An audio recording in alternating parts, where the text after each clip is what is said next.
શ્રી કૃષ્ણમ વંદે જગદગુરુમ. ઈશ્વરની મહાન કૃપા છે. ક્યાંય શોધવા જવાની જરૂર ન પડે એવો આ મનુષ્ય જન્મ, આ દુર્લભતમ મનુષ્ય જન્મ, જ્યાં ઈશ્વરને શોધવા નથી જવો પડતો. દરેકની અંદર એ પરમાત્મા બેસી જ ગયો છે. દરેકની અંદર સત્તા અને સ્ફૂર્તિ રૂપે, ચેતના રૂપે, સત રૂપે, ચિત્ત રૂપે અને આનંદ રૂપે એ હંમેશા નિત્ય નિરંતર વસેલો છે. શરીર આવ્યું, શરીર જતું રહેશે. અંદર જે પરમાત્મા છે એનો ક્યારેય નાશ જ નથી થતો, કારણ કે અવિનાશી છે.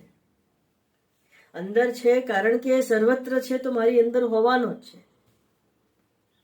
પણ દેખાતો નથી, જણાતો નથી. કેમ? અદ્રશ્ય છે. અદ્રશ્ય કેમ છે? કારણ કે પરમાત્મા ઇન્દ્રિયનો અવિષય છે, ઇન્દ્રિયથી જણાતો નથી. ઇન્દ્રિયોનો અવિષય કેમ છે? કારણ કે જે દેશ અને કાળથી બદ્ધ હોય, જેને નામ અને રૂપ હોય, એ ઇન્દ્રિય ગમ્ય હોય. પરમાત્મા દેશ અને કાળથી બદ્ધ નથી, નામ અને રૂપ વાળો નથી, અને રૂપ વાળો નથી, ગુણ વાળો નથી, આકાર વાળો નથી. માટે શબ્દ, સ્પર્શ, રૂપ, રસ, ગંધ આદિ કોઈ પણ પ્રકારે એ જાણી શકાતો નથી, એ જણાતો નથી. તો કેવી રીતે જણાય છે? બસ માત્ર સૂક્ષ્મ બુદ્ધિથી એ જણાય છે.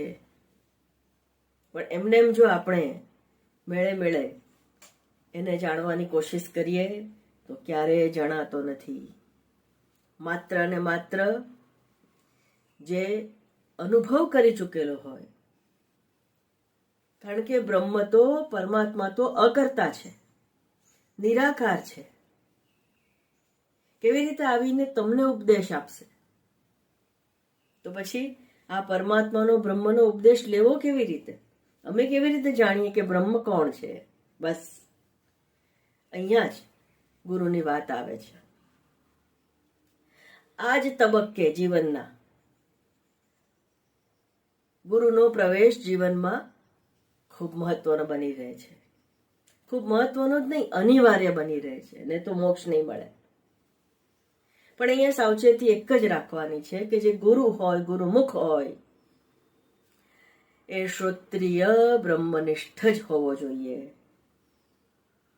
બાકી આ જ્ઞાન તમને એ સંપાદન નહીં કરી શકે, કારણ કે જ્ઞાનનું સંપાદન થઈ શકે એમ છે જ નહીં. જે છે એ અનુભૂતિનો જ વિષય છે આ પરમાત્મા. સાચા શ્રોત્રિય બ્રહ્મનિષ્ઠ જેણે એનો અનુભવ કરી લીધો હોય, એ નિયરેસ્ટ પોસિબલ એ બ્રહ્મને શબ્દમાં ઢાળવાની કોશિશ કરે છે. નિયરેસ્ટ પોસિબલ એ બ્રહ્મને સૂક્ષ્મ બુદ્ધિથી ગમ્ય કરવાની કોશિશ કરે છે, કારણ કે સૂક્ષ્મ બુદ્ધિથી પણ એ મળી શકે એમ નથી. એ પરમાત્મા બુદ્ધિથી પણ પરનો વિષય છે.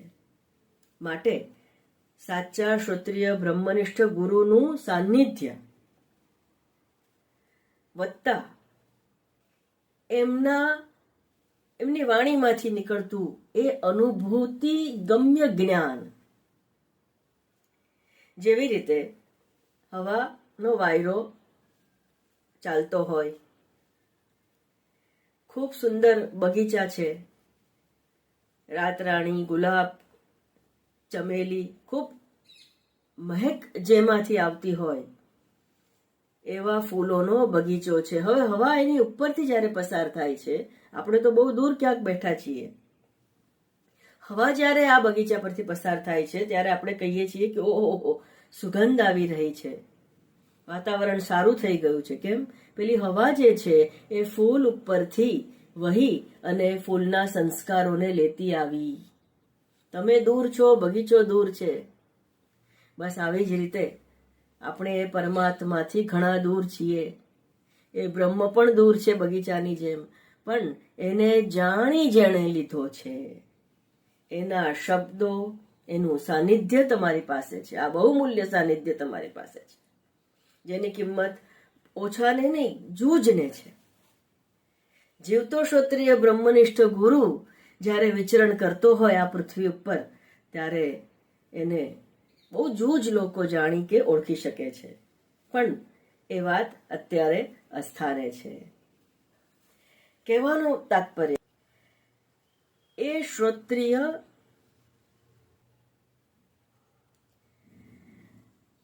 શ્રોત્રિય બ્રહ્મનિષ્ઠ એ પરમાત્માને જાણી ચૂકેલો, પામી ચૂકેલો, અનુભૂતિ કરી ચૂકેલો. હવે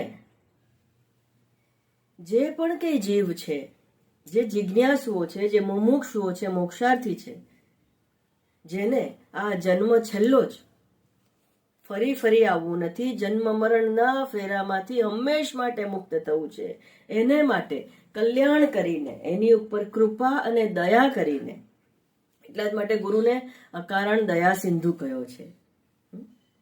એની ઉપર દયા કરીને, જેમ પેલો પવન જે છે એ બગીચા ઉપરથી થઈને સુગંધ લઈને આવે છે, એમ આ શ્રોત્રિય બ્રહ્મનિષ્ઠ ગુરુ જો સાચો ગુરુ હોય તો જે બ્રહ્મ તત્વને જે પામી ચૂક્યો છે, એના સાનિધ્યમાં રહેવાથી બ્રહ્મ તત્વનો થોડો થોડો અણસાર આપણને આવે છે. એમ ગુરુનું, સાચા ગુરુનું સાનિધ્ય, એના શરીર ઉપરથી વહેતી કોઈ હવાનો ઝોકો પણ હોય તો તમને પાવન કરતો જશે. યોહી દર્શન માત્રેણ પવતે ભુવનત્રયમ પાવનમ જંગમમ તીર્થમ અવધૂતમ નમામ્ય. જેના દર્શન માત્રથી ત્રણે પાતક, બધી જ જાતના પાપથી મુક્ત થઈ જાય છે મનુષ્ય. કેવો હોય એ ક્ષત્રિય બ્રહ્મનિષ્ઠ. તો આ જે જ્ઞાન છે, પરમાત્મા તો આપણી અંદર જ છે, જે આપણી વાતની શરૂઆત હતી કે અંદર જ છે. પણ એ અંદર રહેલા પરમાત્માને કઈ રીતે પામવો, કઈ રીતે જાણવો, એ જીવતા ઇન્ટુ ઇન્વર્ટેડ કોમાસ શ્રોત્રિય બ્રહ્મનિષ્ઠ ગુરુ જ તમને જણાવી શકશે. જરૂરી નથી કે એણે કેસરી કલરના કપડાં જ પહેર્યા હોય. ખૂબ સાવધાન રહેવું. એનો અર્થ એ પણ નથી કે જે સંન્યાસી નથી કેસરી કલરના કપડાં પહેર્યા છે એ જ્ઞાની નથી. હોઈ શકે છે. પાણી પીજીએ છાની છાની, ગુરુ કીજીએ જાની જાની. એમને એમ નથી કહ્યું. ગુરુની પરીક્ષા નથી લેવાની. પણ ઘણીવાર ખૂબ ભણ્યા પછી, ખૂબ જ્ઞાન લીધા પછી વ્યક્તિ માની લે છે કે હું બ્રહ્મ થઈ ગયો છું અને ઉપદેશક બની જાય છે. હું એટલા માટે વારંવાર ચેતવું છું કે જે શિષ્ય બનવા પહેલા ગુરુ બની ગયો છે, જે ભક્તિ યોગ, જ્ઞાન યોગ, ક્રિયા યોગ, હઠ યોગ, ઉપાસના યોગ, નિષ્કામ કર્મ યોગ, આ બધા યોગમાંથી પસાર થયા વગર, જેની બુદ્ધિથી, જેણે અહંકારથી માની લીધું છે કે હું પરમાત્માને પ્રાપ્ત થઈ ગયો છું, મારે હવે આ કશાની જરૂર નથી, મારે સગુણ સાકારની કોઈ ભક્તિની જરૂર નથી, કોઈ પૂજા, કોઈ દર્શનની જરૂર નથી, જેણે માની લીધું છે, જેના અહંકારે માની લીધું છે, જે કોઈ જીવતા ગુરુના ચરણમાં ઝૂક્યો નથી, અને જો સંપર્કમાં પણ આવે છે તો ગુરુને પ્રવચન આપવા માંડે છે. હવે એવા પણ આવવા માંડ્યા છે અમારી પાસે, સમજાવવા વાળા આવ્યા છે. કેવી રીતે સમજાવી શકાય? there is a way to approach. ગુરુ તો પળવારમાં સમજી જાય. તમારી વાણી, તમારું વર્તન ઇનફ છે જાણવા માટે કે તમે કઈ કક્ષાએ બેઠા છો. પણ ગુરુ બોલતો નથી, પ્રોત્સાહન આપે છે. કેમ? એનું એક જ લક્ષ્ય છે કે એના સાનિધ્યમાં આવતી દરેક વ્યક્તિ એ પરમ તત્વને જાણે. એના માટે એને થોડુંક ચલાવી લે છે, પણ એની પણ એક લિમિટ હોય છે. જો એની તાલાવેલી મોક્ષની આકાંક્ષા અને ખરેખર જ મોક્ષ જો જોઈતો હોય તો સદગુરુનું શરણ પણ અનિવાર્ય છે. આપણા શાસ્ત્રમાં, ઉપનિષદોમાં જ આ વાત કરી છે, પણ જાણવી છે કેટલાને. જીવતા શ્રોત્રિય બ્રહ્મનિષ્ઠ ગુરુઓ એમનેમ બેઠા છે. સંપર્ક ક્યાં કરે છે કોઈ? કાંઈ વાંધો નહીં, જ્યાં સુધી એ શ્રોત્રિય બ્રહ્મનિષ્ઠ. પણ એ કેવો હોય, પહેલા પણ વાત થઈ ચૂકી છે, ફરી યાદ કરાવી દઉં. શ્રીમદ ભગવદ્ ગીતાના બીજા અધ્યાયના સ્થિતપ્રજ્ઞના જેટલા લક્ષણ છે એ બધા 100% એ વ્યક્તિમાં till the end of the life permanent હોય એ જ શ્રોત્રિય બ્રહ્મનિષ્ઠ છે, બીજું કોઈ નહીં. તો એ તમારી અંદર બેઠેલા પેલો જે પરમાત્મા છે એને જણાવી શકે છે. નાન્યફ પંથા, કોઈ રીત નથી બીજી તમારી મેળે તમે કોઈ રીતે એને જાણી શકો એવી સગવડ જ ઊભી નથી રાખી પરમાત્માએ. એના સુધી પહોંચી શકાય એમ છે જ નહીં.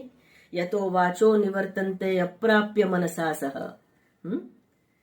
વાણી, મન, બુદ્ધિ જ્યાં પહોંચી જ નથી શકતા, જ્યાં જઈને પાછા ફરી જાય છે ત્યાં સુધી જઈ નથી શકતા એવા પરમાત્માને જીવતો જ્ઞાની પહોંચેલો જ પહોંચાડી શકે. અસ્તુ.